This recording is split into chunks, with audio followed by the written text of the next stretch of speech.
हिमाचल में वो कौन सा मुद्दा था जिसे भुनाकर कांग्रेस सत्ता में आई? ज्यादातर लोगों का जवाब होगा ओपीएस, लेकिन राहुल गांधी को ऐसा नहीं लगता। जी हां, राहुल के मुताबिक हिमाचल में कांग्रेस की जीत की वजह ओपीएस को ही बताना सही नहीं है। राहुल ने जो कहा उससे कुछ लोगों को यह भी लगने लगा कि क्या ओपीएस का वादा पूरा होगा। बहरहाल राहुल गांधी ने क्या कुछ कहा, पहले वो सुनिए।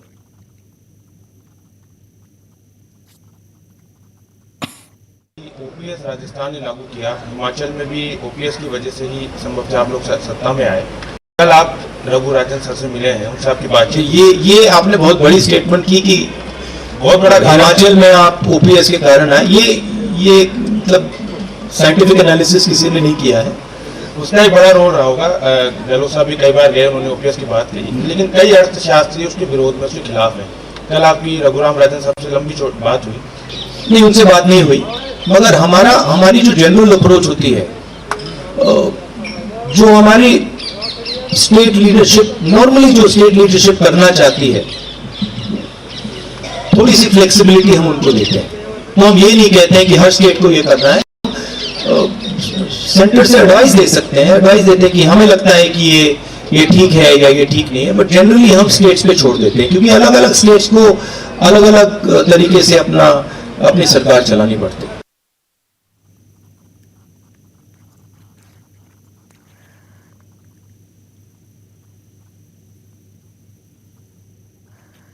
तो चलिए सीधे रुख करते हैं सहयोगी रणबीर का, ज्यादा जानकारियों के साथ इसी खबर पर जुड़े हुए हैं। रणबीर, जब हम काउंटिंग के दिन पर ये जो भी रुझान आ रहे थे और जो भी फिर नतीजे आए, उनके आधार पर हम बार ये कह रहे थे कि जो कांग्रेस का इस बार का रुझान आया है, उससे ये लग रहा है कि कांग्रेस ने खुद नहीं बल्कि जो ओपीएस कर्मचारी हैं उन्होंने कांग्रेस के लिए चुनाव लड़ा है। और सबसे पहला मुद्दा जो कांग्रेस पार्टी ने अपने घोषणा पत्र में जारी किया वो भी ओपीएस का था। कांग्रेस के नेताओं ने जो बयान दिए कि पहली कैबिनेट की बैठक में जो सबसे पहला निर्णय लिया जाएगा वो ओपीएस बहाली का होगा। लेकिन अब कांग्रेस का शीर्ष नेतृत्व, कांग्रेस का आला कमान जब किसी मंच से ये बात कहता है कि हमें ओपीएस को लेकर हमारा स्टैंड क्लियर नहीं है, राज्य सरकार इसका निर्णय लेगी, तो इस बयान को किस तरीके से देखा जाए रणबीर?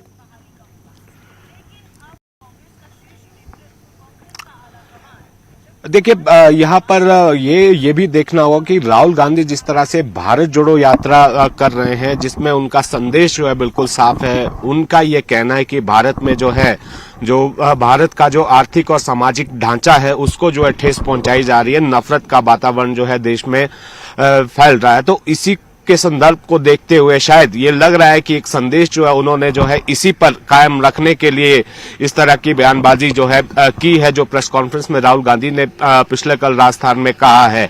लेकिन यहाँ पर एक कंफ्यूजन यहाँ पर ये हो रहा है कि अब कैबिनेट का गठन हो नहीं पा रहा है। मुख्यमंत्री और उप मुख्यमंत्री तो बन गए हैं, लेकिन कांग्रेस ने ये भी कहा था, अगर आप 10 गारंटियों को ध्यान में देखें, कि जो पहली गारंटी दी थी वो ओल्ड पेंशन योजना को बहाली की जो गारंटी थी वो कांग्रेस ने दी थी। तो वो सरकार बनने के 10 दिन ये कहा था। शपथ किस तरह से हुई है?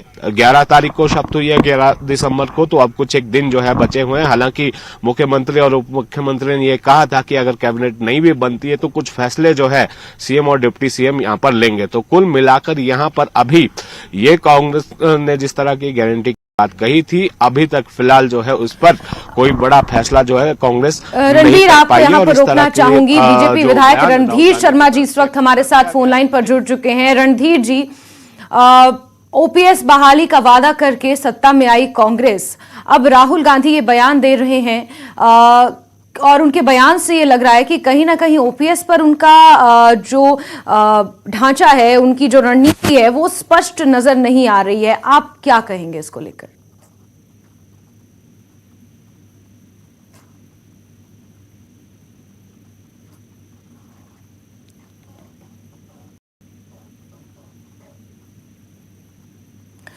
रणधीर शर्मा जी, क्या आप मुझे सुन पा रहे हैं?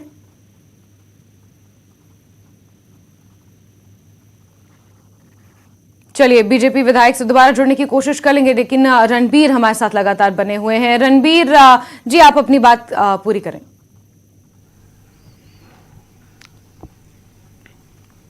जी हाँ, अभी कुछ एक दिन का समय जरूर है सुखो सरकार के पास कि वो इस पर जो स्टैंड है वो साफ करे। जिस तरह की गारंटियों की जो बात जो है कांग्रेस ने कही है, लेकिन यही ओपीएससी एक बड़ा और प्रमुख मुद्दा बनाया गया था, क्योंकि कर्मचारियों की संख्या जो है हिमाचल में काफी ज्यादा है और एक हद तक ये राहुल गांधी की बात को जो है इस तरह से भी देखा जा सकता है कि इतना एक ही ओपीएस को जो है श्रेय नहीं दिया जा सकता कांग्रेस की जीत को। और भी मुद्दे हिमाचल में है, लेकिन इतना जरूर है कि पहली और जो हवा बनाई थी कांग्रेस की, जो सत्ता के खिलाफ गई थी हवा, यहां पर ओपीएससी एक ऐसा मुद्दा था जिसमें सत्ता विरोधी लहर जो तो चल रही थी उसको जो है बिल्कुल आपने सही कहा कि सिर्फ ओपीएस को ही मुद्दा नहीं मान सकते हैं। ओपीएस ही सिर्फ एक ऐसा मुद्दा नहीं है जिसके आधार पर कांग्रेस सत्ता में आई है। कई ऐसे मुद्दे हैं, स्थानीय मुद्दों के साथ कांग्रेस ने कनेक्ट किया, लेकिन ओपीएस बहाली का वो ऐसा वादा है जो सबसे पहले कांग्रेस पार्टी ने कहा था कि जब सत्ता में आएंगे तो उसे लागू किया जाएगा। कैबिनेट 1-2 दिन में उसका गठन हो जाएगा, उसके बाद कैबिनेट की बैठक भी होगी। जाहिर सी बात है वहीं से ये निर्णय निकलकर आना था, लेकिन अब कांग्रेस का आला कमान जब इस बात को कह रहा है कि ये हमारा डिसीजन नहीं है, ये केंद्र सरकारें अपने आप देखेंगी, तो कहीं ना कहीं ये माना जाए कि जनता के साथ छलावा किया गया। जब आपका रोड मैप ही क्लियर नहीं था, जब आपको इसको लेकर रणनीति ही क्लियर नहीं थी, तो इतनी प्रचंड लहर आपको ओपीएस को लेकर नहीं उठानी चाहिए थी।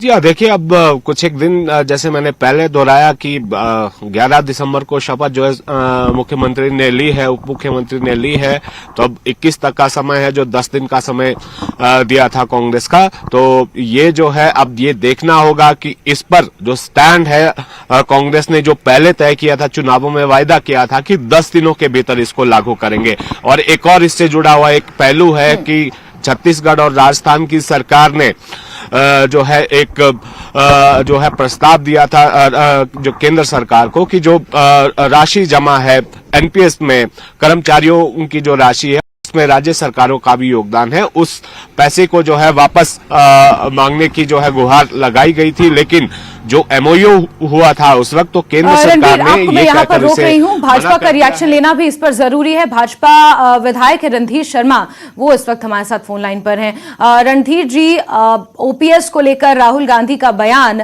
कि केंद्र और जो कांग्रेस का शीर्ष नेतृत्व है वो ये डिसाइड नहीं करेगा, केंद्र सरकारें अपने आप रणनीति बनाकर डिसाइड करेंगी कि किस तरीके से ओपीएस को बहाल करना है, लागू करना है, इसको लेकर आपका रिएक्शन? इन हिमाचल प्रदेश के चुनाव में जनता को गुमराह करने का प्रयास काम किया है। इन्होंने चुनाव शुरू होते ही जो 10 गारंटियां दी थी, पहली गारंटी यही थी कि सत्ता में आते ही पहली कैबिनेट में ही ओपीएस को बहाल करेंगे, जिसके कारण जो हमारे कर्मचारी हैं 2003 और 4 के बाद जो सर्विस में आए हैं, उन्होंने, उनके परिवार वालों ने, अधिकतर ने कांग्रेस पार्टी को वोट दिया है। परंतु सत्ता में आने के बाद इनकी कैबिनेट का ही गठन नहीं हो पा रहा है, तो ये कैबिनेट में क्या निर्णय लेंगे। हालांकि बिना कैबिनेट के गठन से इन्होंने जन विरोधी निर्णय लेने शुरू कर दिए हैं।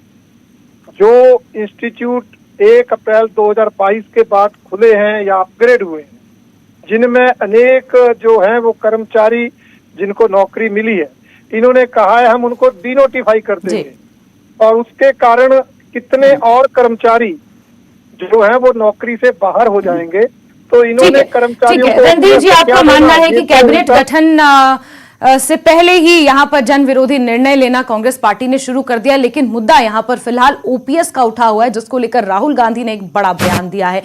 इस बीच कांग्रेस विधायक अनिरुद्ध सिंह साथ जुड़े हुए हैं। अनिरुद्ध जी, क्या कहेंगे राहुल गांधी के बयान को लेकर? अब कई सवालिया निशान खड़े हो रहे हैं कि कांग्रेस पार्टी की रणनीति अगर क्लियर नहीं थी ओपीएस को लेकर, तो फिर झूठा वादा क्यों किया? देखिए, कांग्रेस ने की झूठा वादा ओपीएस के ऊपर लेके जो है, पहले ही जो है बजट प्रावधान कैसे होगा उसके ऊपर पूरी जो विचार और मंथन किया गया था, और पहली कैबिनेट में इसको जो है इसको कैबिनेट में लाया जाएगा और लागू होगा। ठीक है अनिरुद्ध सिंह जी, 1 मिनट, बहुत माफी के साथ मैं अपना सवाल में एक चीज और ऐड कर दूं। राहुल गांधी ने यहां पर यह स्पष्ट कहा कि हिमाचल के जिस तरीके से उनका बयान सामने आया है, हिमाचल के बजट को देखते हुए, हिमाचल की जो आर्थिक स्थिति है उसको देखते हुए उन्होंने इशारा किया है कि वो जो राज्य सरकारें हैं वो डिसाइड करेंगी। तो क्या कांग्रेस ने जब ओपीएस को लेकर इतना बड़ा माहौल बनाया, एक लहर ओपीएस को लेकर वहां पर खड़ी कर दी, तो क्या कांग्रेस पार्टी ये नहीं जानती थी कि 70,000 करोड़ का कर्ज पहले से ही हिमाचल के ऊपर है? ओपीएस का हम इतना बड़ा वादा कर रहे हैं, वादा कैसे निभाएंगे इसे? राहुल जी ने केवल मात्र ये बोला है कि इसका फैसला जो है वो राज्य सरकार पर छोड़ा जाता है, मुख्यमंत्री को इंपावर करने की बात करिए, नहीं तो आप ही बोलेंगे कि दिल्ली से सरकार हो रही है। तो उन्होंने बिल्कुल सही बोला है कि कैबिनेट जो है वो फुल पावर्ड है कि फैसला लेने के लिए, और हमारी ने गारंटी दी है। सरकार के बिल्कुल बहाल होगा। इसमें उसके बाद छत्तीसगढ़ में लागू है, राजस्थान में आपको पता है लागू है, जीएसटी का हमारा शेयर नहीं दिया जा रहा है। तो ये जो है पहली कैबिनेट में सामने जो है इसका प्रपोजल और ड्राफ्ट आ जाए। जी ठीक है, यानी आप कह रहे हैं कि पहली बैठक में प्रपोजल इसको लेकर पास कर दिया जाएगा। जिस वादे के साथ आप सत्ता में आ रहे हैं, जिस वादे के साथ आप सत्ता में आए हैं, उस पर काम किया। लेकिन रणधीर शर्मा जी यहाँ पर आपके ऊपर आरोप ये भी लगा रहे हैं कि अभी कैबिनेट का गठन नहीं हुआ है, जो निर्णयों की बात की गई थी उनसे पहले ही जन विरोधी निर्णय लेना यहाँ पर कांग्रेस सरकार ने शुरू किया है। कोई भी जन विरोधी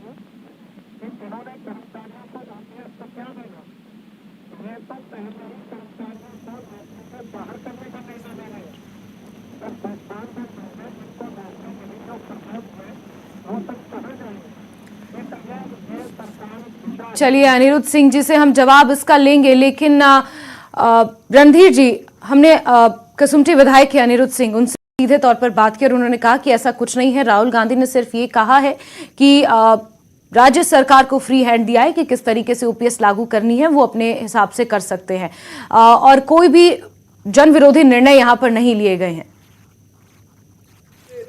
जब विधानसभा के चुनाव थे तो कांग्रेस पार्टी का सारा राष्ट्रीय नेतृत्व इंक्लूडिंग श्रीमती प्रियंका गांधी, उन्होंने ओपीएस के मुद्दे को बहुत उछाला था। और आज अगर हाईकमांड इससे हाथ वापस लेती है तो ये कांग्रेस पार्टी की दोहरी नीति है। और ये राहुल गांधी नहीं, इनके एक विधायक भी ये कह चुके हैं कि ओपीएस देने के लिए तो केंद्र सरकार से संबंध बनाने पड़ेंगे, केंद्र सरकार से सहयोग लेना पड़ेगा। इसका मतलब ये शुरू में ही जो है ओपीएस के मुद्दे से धीरे धीरे हाथ खींच रहे हैं। एक विधायक ने कहा, अब इनके राष्ट्रीय नेता राहुल गांधी ने कहा, और कैबिनेट का गठन हुआ नहीं। इन्होंने 10 दिन मांगे थे, 10 दिन भी पूरे हो गए।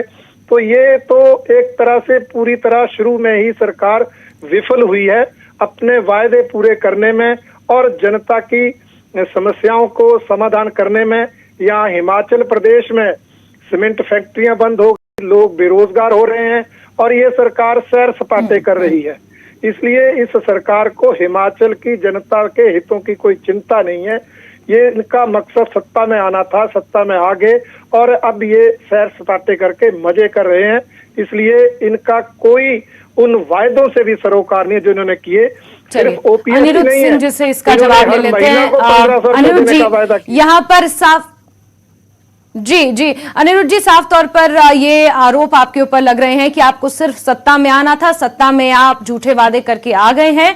अब आपको जनता के साथ किए गए वादों का कोई उनसे लेना देना नहीं है, सैर सपाटा आप कर रहे हैं। ये भाजपा का आरोप है आपके ऊपर।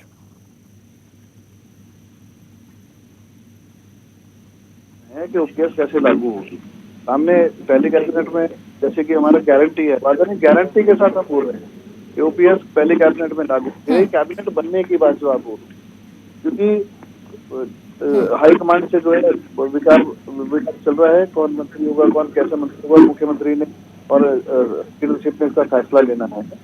तो उसमें जो है पर्याप्त को विलम्ब जरूर हुआ है, लेकिन कैबिनेट गठन जो है जल्द ही आपके सामने आ जाएगा और पहले दिन ही। अनिरुद्ध जी, सवाल यहाँ पर यह है कि प्रियंका गांधी जब मंडी आई थी तो खुले मंच से उन्होंने इस बात को माना था कि जब कांग्रेस की सरकार सत्ता में आएगी तो विद इन 10 डेज हम ओपीएस को बहाल करेंगे। ये प्रियंका गांधी के शब्द थे। जो है कैबिनेट जो है का गठन हो रहा है और पहली कैबिनेट लागू होगी। रही बात नोटिफाई करने की जो आप बोल रहे हैं संस्थान और कर्मचारियों को बाहर करने की, मैं बोलना चाहूंगा पहली बात तो बिना बजट प्रोविजन के जो है भाजपा ने जाते जाते जो है संस्थान खुले और जहाँ पे जरूरत ही नहीं थी। और नई कर्मचारी की बात, कोई कर्मचारी नया भर्ती नहीं हुआ था उसमें, क्योंकि नई वो अपॉइंटमेंट करी कि उनकी नौकरी चली जाएगी। तो जनता को गुमराह करने की बात जो है भाजपा कर रही है। एक भी कर्मचारी की जो है